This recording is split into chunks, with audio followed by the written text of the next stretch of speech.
नमस्कार मित्रांनो. माझं नवीनच लग्न झालं होतं. वैवाहिक जीवनाचा आनंद घ्यायचा सोडून माझी बायको नंदिनी 2 दिवस झाले की माहेरीलाच जायची. तिची हीच सवय आता मला अजिबात आवडत नव्हती. यामुळे मी तिला खूप समजावून पण सांगत होतो. पण तिच्या आईमध्ये तिचा खूपच जीव होता. यामुळे ती कोणाचंच ऐकत नव्हती. 2 दिवस राहिलं की ती तिसऱ्या दिवशी माहेरी जायची म्हणजे जायचीच आणि आठवडाभर तिकडेच गायब व्हायची. घरामध्ये आम्ही दोघंच होतो म्हणून तर बरं होतं. पण घरात माझे आईबाबा असते तर तिला असं जाताच आलं नसतं. आपण गेल्यानंतर आपला नवरा घरात एकटाच राहतोय असा विचार तर ती कधी करतच नव्हती. आपण 8-10 दिवस आईकडे राहिल्यावर आपल्या नवऱ्याचे घरी काय हाल होत असतील हे तिला याचा ती विचारही कधी करत नव्हती. बराच वेळा सांगूनही ती ऐकतच नव्हती. यामुळे मला वेगळी शांत येऊ लागली होती. तिचा एखाद्या गावातल्या तरुणासोबत किंवा वेगळंच काहीतरी नसेल ना याचा शोध मला घ्यायचा होता. मी तिला याविषयी स्पष्टपणे बोलू शकत नव्हतो. पण ती नेमकं 8-10 दिवस माहेराला काय करते या प्रश्नाचे उत्तर मी स्वतः शोधणार होतो. 18 दिवस झाले. मला एकट्याला पाहून शेजारच्या वहिनी सारखं माझ्या घरी यायच्या आणि माझ्या बायकोला खूप नाव ठेवून जायच्या. पण तिचाही नवरा बाहेरगावीच कामास असल्यामुळे 15-15 दिवस तोही घरी येत नव्हता. यामुळे तिची अवस्था माझ्यासारखीच झाली होती. तिने माझ्या बायकोला नाव ठेवल्यावर मी तिच्या नवऱ्याला नाव ठेवायचो. दोघांचा म्हणण्याचा उद्देश एकच होता.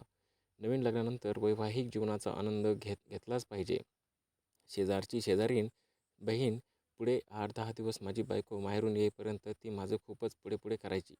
आमच्या घरात येऊन माझ्यासाठी जेवण बनवून द्यायची आणि कोणत्याही गप्पा अगदी मनमोकळेपणाने करायची.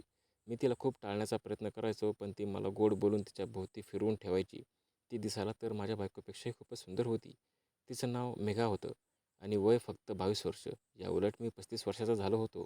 तिचं लग्न लवकर झालं होतं, तर माझं थोडं उशिराने झालं होतं. उशिराने होऊन सुद्धा माझी बायको माझ्याजवळ थांबतच नव्हती. यामुळे मेघाला वाटायचं, आपला नवरा तर असाही घरी येत नाही, त्यामुळे माझ्यासारख्या शेजाऱ्याकडून आपली इच्छा पूर्ण करून घ्यावी.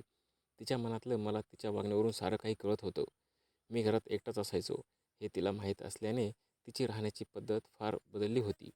दिवसातून 2-3 वेळा ती चांगले फ्रेश व्हायची आणि मुद्दाम माझ्यासमोर यायची. ती फक्त माझे हो म्हणायची वाट पाहत होती. पण बायकोच्या भीतीमुळे मला सुरुवातीला नको वाटायचं. आता बायकोच माझ्याकडे दुर्लक्ष करत आहे म्हणल्यावर माझ्याकडे लागल्यावर मी मात्र तिच्याकडे आकर्षित होऊ लागलो होतो. तिच्या मनाप्रमाणे मी वागू लागलो होतो, कारण मलाही ती गोष्ट हवीच होती, जे लग्नानंतर सतत मला मिळत नव्हती. त्या बाबतीत आमच्या दोघांचे विचार एक झाल्यावर माझी बायको घरात नसताना ती दररोज यायची आणि माझ्याकडून तिची इच्छा पूर्ण करून घ्यायची. ऐन तारुण्यात वय असल्यामुळे आमच्या दोघातून कोणी ढिलं पडत नव्हतं. यामुळे बायको येईपर्यंत शेजारची वहिनी फारच नादालाच लावली होती मी. ती मला सोडायची काय तयारच नव्हती. तिचं आमच्या घरी एवढं येणं जाणं वाढलं होतं की माझ्या बायकोला आता तिच्याविषयी संशय येऊ लागला होता. तेव्हापासून माझ्या बायकोने माहेरला जाणंच बंद केलं होतं. पण मला उलट चांगलं झालं होतं. शेजारच्या वहिनीमुळे निदान आपल्या बायकोची खोड तरी मोडली असा विचार करून मी सध्या बायकोच्या नादालाच लागलो होतो.